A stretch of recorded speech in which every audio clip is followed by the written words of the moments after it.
Berkunjung ke Lembah Harau, rasanya saya benar-benar dibuat takjub ya dengan keindahan alam dan panoramanya yang luar biasa, udaranya yang sejuk serta masyarakatnya yang ramah.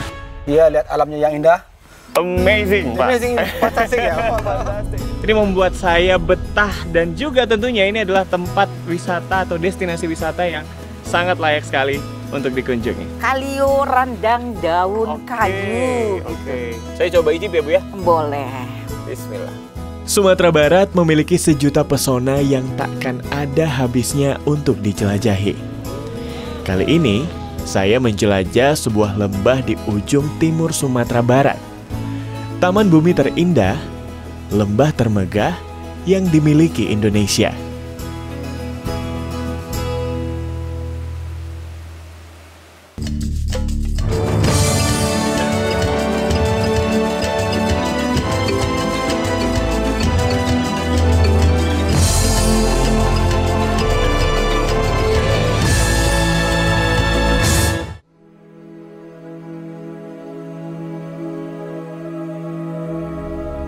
Dikelilingi bukit granit terjal berwarna-warni dengan ketinggian 100 hingga 500 meter, dipadukan hijaunya hutan dan sawah yang terhampar, menyambut kedatangan saya.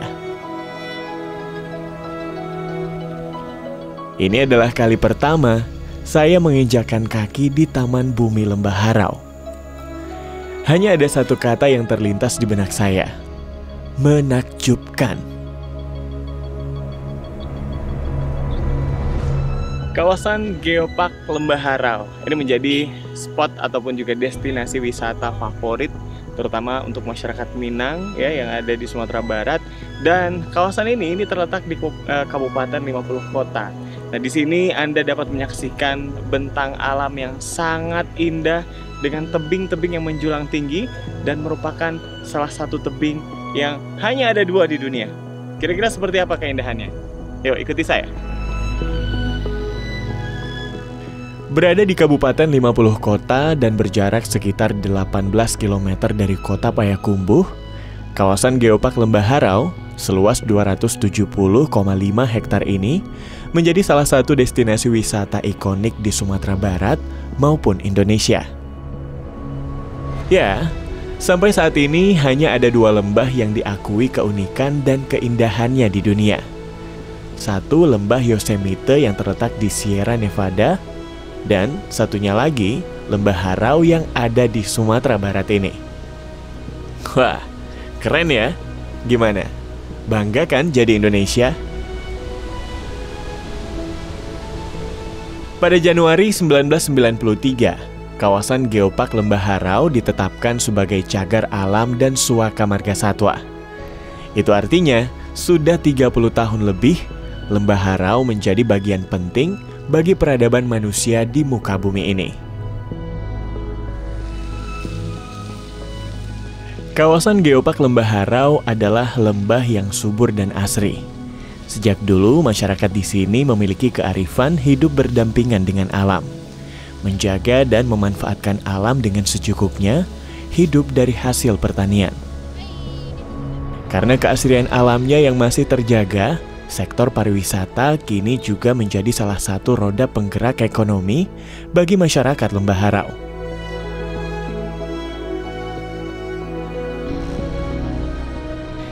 Sebelum menjelajah lebih jauh, saya menemui seorang tokoh masyarakat sekaligus pegiat pariwisata di Lembah Harau.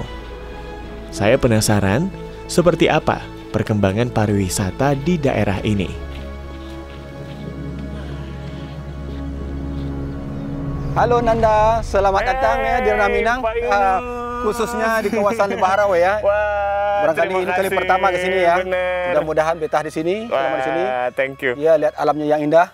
Amazing, Pak. Amazing, fantastic ya. Fantastic. Oke. Pak, tapi saya langsung disambut sama ownernya langsung hari ini. Harus. Wah, karena yang terima kasih. omse itu yang datang itu bukan tamu istilah kita, tapi saudara jauh. Waduh. Jadi kalau saudara jauh itu harus disambut. Baik. Datang, pun kalau dapat dia pergi pun dilepas. Oke. Jadi memang Bapak selalu melakukan itu ke semua orang? Ya, insya Allah kalau kita punya waktu kita selalu seperti itu. Ya, karena itu adalah hal suatu ada ikatan emosional lah kita dengan saudara jauh kita tadi gitu. Wah, jadi semua yang datang ke sini itu bukan tamu tapi keluarga. Keluarga, kita anggap keluarga. Karena mereka mungkin sibuk dengan rutinitas di kantor, mereka perlu keluar dari rumah ya. Baik. Bosan di rumah, stay at homestay. Lihat keindahan alam dan juga hirup udara oksigen yang segar gitu. Keren sekali Pak. Bapak, sebelumnya saya boleh taruh tas iya, dulu iya. ya, Taruh dulu biar tasnya, kita Pak. enak Berat lanjut ini, ngobrol. Ya, kan dari jauh nampaknya. Ya. Iya. Mari kita di sana ya. Baik. Kita kemana nih? Kita sambil ngobrol situ ya, Pak? Artinya inilah, Bapak, ini adalah geopark ya. Tebing-tebing terjal yang tinggi masif. Mungkin di bentangan dunia ini salah satunya di sini beradanya. Luar biasa. Dan ini Lembah Harau ini, Pak, jaraknya dari jalan utama, jalan negara, itu tidak terlalu jauh. Hanya 4 km, sangat dekat. Jadi akses jalan sangat dekat sekali. Baik. Dan itu sangat, apalagi 50 kota secara geoekonomis letaknya sangat strategis. Pintu gerbang dari pusat pertumbuhan ekonomi, salah satunya Riau. Ya, oke Nanda, sambil duduk kita ngobrolnya lebih enak lagi kan? Boleh, ayo Pak. Aduh, sangat senang sekali dapat kunjungan dari saudara jauh nih. Waduh, kita juga mau mengucapkan terima kasih banyak. Jauh datang ke sini, mudah-mudahan selama berada di Luak 50 namanya ya, 50 kota ini betah ya. Amin. Dan berharap mungkin ke depan kita bisa terbangun lagi komunikasi kita yang lebih baik. Pak, terus kalau untuk di kawasan geopark ya Pak, kawasan wisata Lembah Harau ini sebenarnya seperti apa sih Pak perkembangan pariwisata di daerah ini? Soalnya kan Bapak juga adalah salah satu pegiat juga ya Pak ya, pegiat pariwisata yang tergabung di asosiasi homestay ya, di 50 kota maupun di Sumatera Barat. Oke, seperti apa Pak kondisi? Ya kondisi saya lihat perkembangan sangat begitu pesat ya, bertumbuh sangat cepat itu. Tadinya saya bangun pertama ini tahun 2013 itu baru termasuk yang nomor 3 saya di sini. Jadi Bapak termasuk yang nomor 3 di sini awalnya? Depan ini belum ada. Tapi belakangan ternyata melihat situasi berkembang, tumbuh ya, muncul apa dari masyarakat lokal ataupun dari yang lain. Mereka bangun sekarang kalau tidak salah teramati oleh saya itu lebih 100 homestay sudah ada di sini. Lebih dari 100 homestay. Dan saat ini masih berjalan juga pembangunannya gitu. Artinya apa? Dan setelah saya pantau itu ternyata tingkat huniannya cukup lumayan ya. Trafiknya juga masih padat begitu padat. Ya Pak? Dan itu malah sejak COVID itu terjadi pergeseran yang tadinya orang pada weekend, sekarang tersebar pada hari-hari biasa. Weekdays juga. Emang apa aja aktivitas yang bisa dilakuin di sini Pak? Di Harau ini sebetulnya banyak aktivitas. Tapi yang jelas tamu-tamu saudara jauh yang datang itu kalau mereka berkeluarga tentu anak-anak mereka yang mereka utamakan. Ada mereka di sini kan juga ada air terjun tuh Pak. Dek, juga banyak ya? Ada ya. Ada di situ ada 3 air terjun, di sana juga ada beberapa air terjun. Jadi anak-anak suka mandi ke air terjun. Baik. Di samping itu juga ada itu yang alaminya. Wahana buatan di sini juga ada namanya Kampung Korea, Kampung Eropa. Kemudian juga kita punya 50 kota ini kaya juga dengan potensi lain Pak. Kita punya kuliner. Ya, semuanya kita punya kuliner. Ini kuliner khas lokal nih ya? Khas lokal, menarik. Apa saja Pak misalnya? Ya, baik apakah itu nama rendang, makanan ringan ya. Itu makanan ringan yang keluar daerah itu. Bareh randang itu juga kayaknya dari sini ya? Iya, bareh randang, batie, kelamai, banyak yang tradisional punya kita lagi. Baik. Ya, harapan kita memang itu Pak Nanda ya. Orang dari jauh akan datang kalau sesuatu itu alami. Yang bisa bertahan lama itu alami. Mudah-mudahan dengan Lembah Harau yang kita lihat ya, yang indahnya sawah-sawah masih terbentang, ini bisa dipertahankan. Tentu perlu regulasi dari kita pemerintah daerah untuk mengawal ini ya, bertumbuh sesuai dengan aturan-aturan yang jelas, sehingga ke depan tertata dengan baik, pengunjung akan betah berlama-lama. Sehingga tidak hanya dalam jangka waktu singkat bisa dinikmati, ke depan akan tetap bertahan. Mengetahui kedatangan saya yang cukup jauh, Pak Yunus bermurah hati menawarkan saya untuk tinggal di guest house miliknya barang sehari. Guest house ini ia rintis sejak tahun 2013. Tempatnya yang nyaman dan strategis menjadikan guest house ini sebagai tempat menginap favorit wisatawan. Dengan fasilitas yang disediakan, harganya juga terbilang ramah di kantong. Terutama buat pelancong seperti saya ini.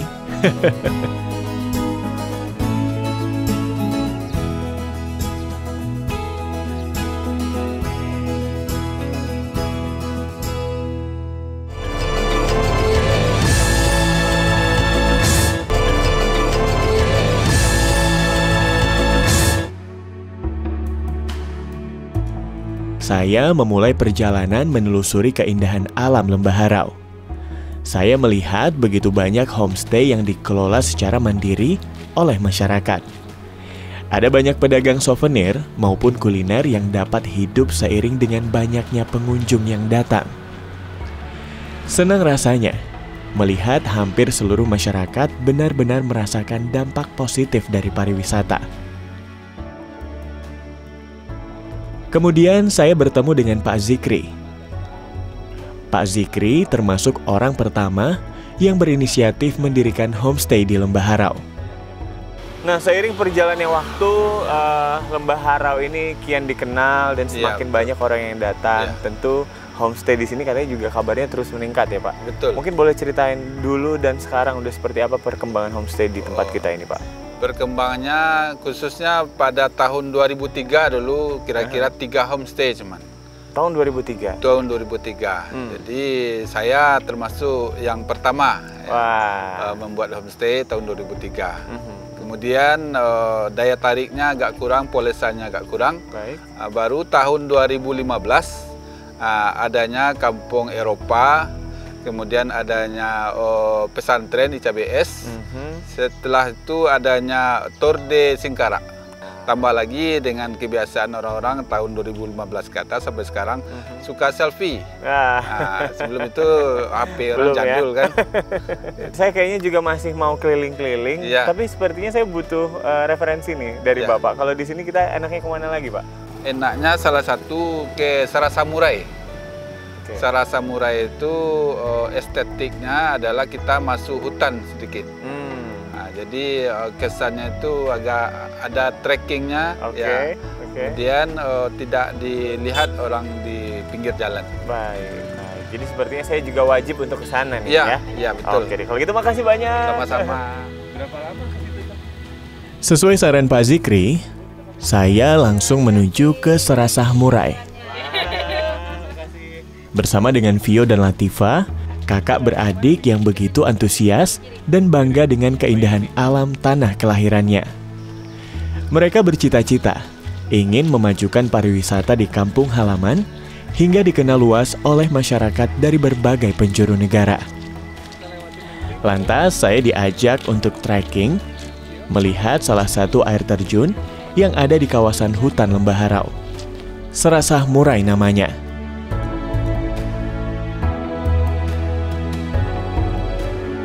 Untuk mencapai Serasah Murai, kami memilih untuk berjalan kaki sejauh 7 km, menelusuri sawah, pemukiman masyarakat, hingga hutan. Setelah berjalan dengan peluh selama 40 menit, akhirnya kami sampai di Serasah Murai. Kabarnya, dulu ada banyak burung murai yang bertengger di sekitar air terjun ini.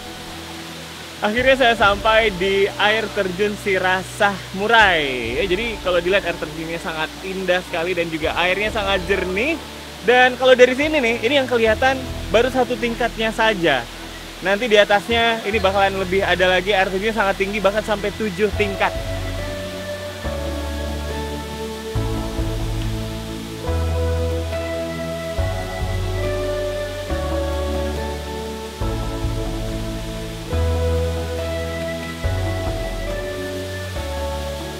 Karena berasal dari mata air terjun Murai ini memiliki air yang jernih dan menyegarkan. Jika kita melihat ke atas, air terjun ini memiliki 7 tingkat dengan genangan air di bawahnya.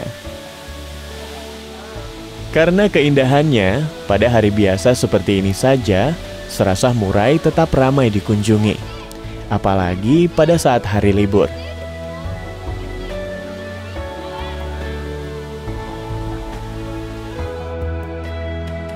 Selain Serasah Murai, Lembah Harau masih punya puluhan air terjun lain dengan keunikan tersendiri. Yang jelas, Anda harus menghabiskan waktu tak kurang dari 1 minggu untuk bisa mengunjungi semua air terjun yang ada di Lembah Harau.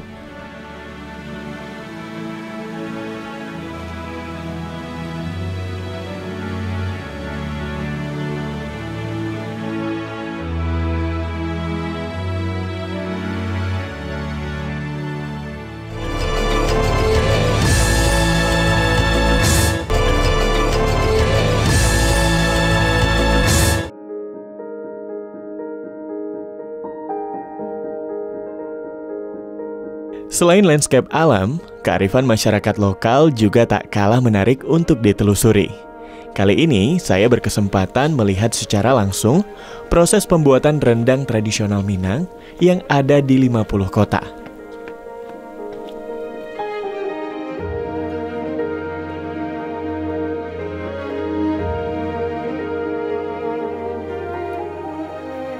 Assalamualaikum. Waalaikumsalam warahmatullahi wabarakatuh. Ibu sehat. gimana? Sehat? Alhamdulillah. Wah, ini lagi masak, sudah mulai? Rendang Oke. daun kayu. Rendang? Daun kayu namanya. Ini yang khas yang ada di sini, Bu? Iya, daerah kawasan wisata Harau, Waduh. 50 kota Sumatera Barat. Jadi apa yang beda rendang ini dengan rendang-rendang yang lain? Yang pertama rendang biasanya kan daging, biasanya lokan atau telur. Tapi hari ini kita mau masak rendang yang vegetarian. Artinya rendang daun yang beda dari yang lain. Wah, seru kayaknya ya, Bu ya. Rasanya gimana sih, Bu? Gurih dan krenyes-krenyes dan nikmat, dan itu bisa makanannya ini yang menariknya tahan lama.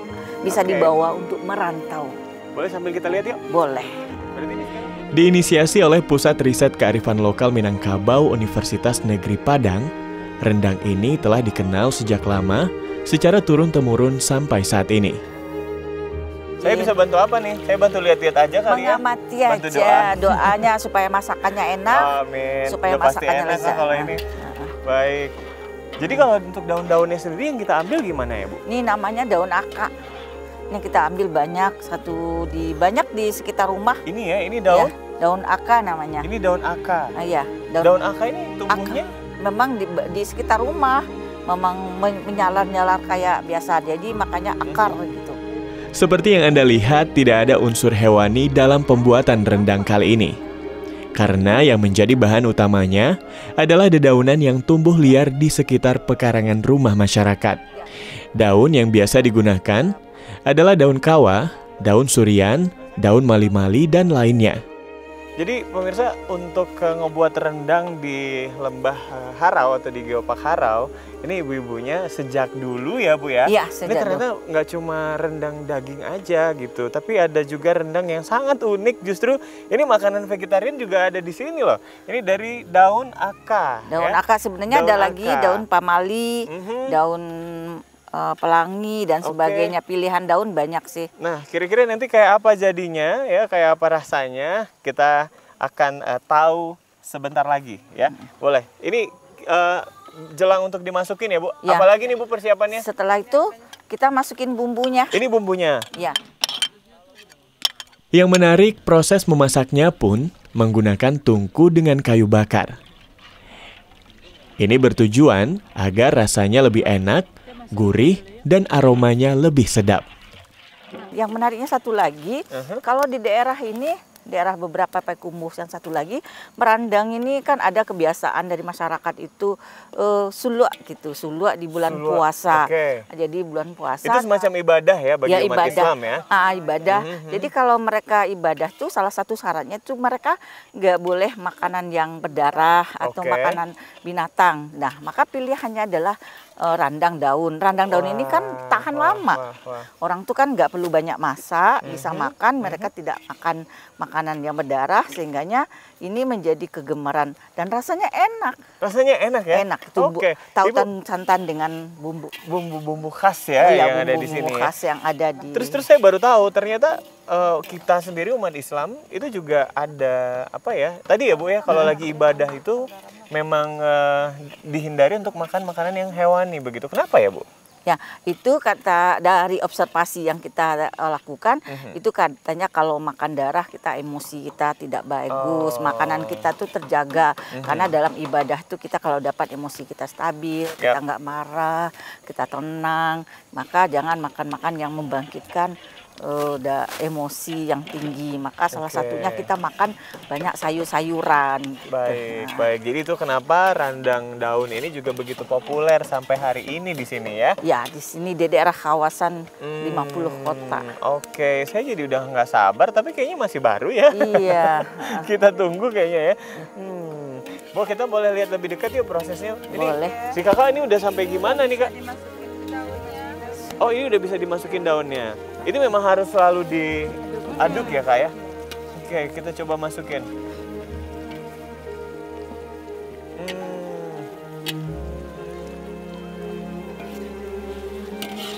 Berarti kalau ini nanti untuk karakter rasanya sendiri gimana? Gurih. Gurih ya? Jadi daunnya pada akhirnya juga akan kering? Iya, kering. Kering ya? Iya. Wah, ini Wah, udah udah masak ya? masak, Bis. Iya. Terus ini kita apain biasanya, Bu? Kita taruh ke piring dulu. Uh-huh. Nah, biar kita icip-icip nanti. Oke, ini berarti kita taruh piring ya. Bis. Ini baru masuk kalio. Kalio rendang daun kayu gitu. Ada yang sudah bentuk rendang. Wah, udah ada yang udah jadi rendang toh? Sudah. Kan sebelum Nanda datang kita juga sudah siapkan. Sudah masak-masak ya, Bu? Nah, ini ada dua. Ini yang rendang bentuk kalionya, ini yang sudah menjadi rendangnya. Daun kayu. Boleh dicip-cip-cip. Saya coba icip ya, Bu ya? Boleh. Bismillah. Enak. Gimana rasanya? Mirip-mirip juga dengan rendang pada umumnya kali ya enaknya ya. Karena bumbunya sama. Iya, iya. Oke, jadi selain ini ada makanan yang lain juga katanya, Bu? Ada ini. Pokoknya dikasih. Waduh.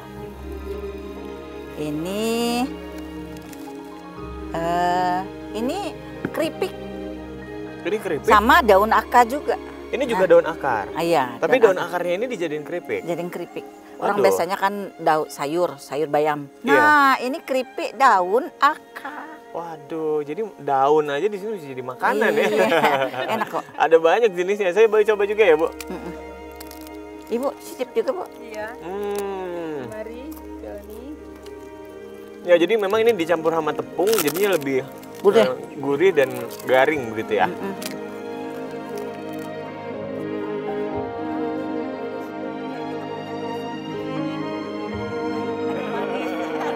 Enak lah.